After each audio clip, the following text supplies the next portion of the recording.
All right, we're now going to review some of the common wear and tear items with boilers. And from a causal loss perspective, the failure of the low water cutoff is probably the #1 loss we see with these units, and often very much due to a lack of maintenance or just age-related wear and tear. The way the low water cutoff works is twofold. It operates the makeup water valve, so when the water becomes low in the system, it adds water to the boiler, so it has an adequate amount in the system to transfer heat away from the heat exchanger. And if the water level happens to drop too low and the makeup water valve isn't delivering necessary water to fill it up, the low water cutoff will shut the boiler down. So it's really a fail-safe device. It's designed to make sure that the boiler does not operate or heat up without water in the system, which could ultimately crack the heat exchanger or the combustion chamber. So here are the two types of low water cutoffs, and they're on the screen. The top one is the more modern version and uses an electronic probe that is installed in the boiler in the feed water tube, right? It senses the presence or absence of water. In the absence of water, it prevents the boiler from running until makeup water has reached the level of the probe. The bottom one, and this is far more common in insurance claims, right? This is the one you're gonna see. It's the mechanical float type. So just for your information, there are many types, brands, different shapes, sizes. They don't all look just like this model we're showing here.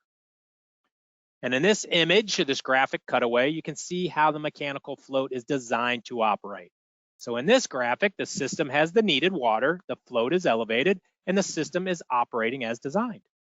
Now in this lower graphic, the water has gone down either from a leak or normal evaporation over time, and the automatic feeder has not replenished the water for some reason, and the low water cutoff has reached the bottom and turned the system off to protect it from heating up without water, which could potentially cause those cracks we talked about. So what can go wrong with these mechanical devices? Here in this top image shows a mechanical float type opened up, and you can see that it has a float in it that we talked about. Well, occasionally the float itself will become waterlogged, causing the float to sink to the bottom, even when the system has plenty of water in it. In this case, we would have what's called a false negative scenario, when the system, where the system would stop running based on the false condition that there's no water in the system, right?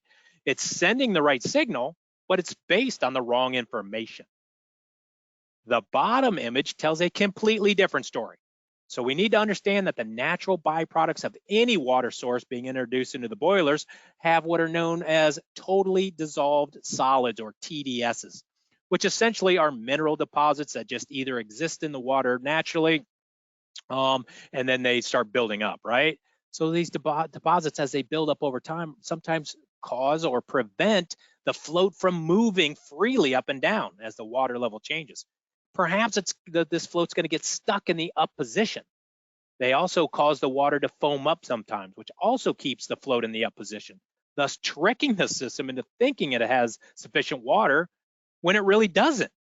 In either case, we would call these failures false positives, and both could lead to those low water damages we mentioned earlier. In the case of those damages, the repairs can be very expensive. The cost of them can add up sometimes more than the cost of the full system replacement. And then thermal fatigue, like we covered with furnaces, can also happen in boilers and their heat exchangers. And there's a great photo there showing an example of that.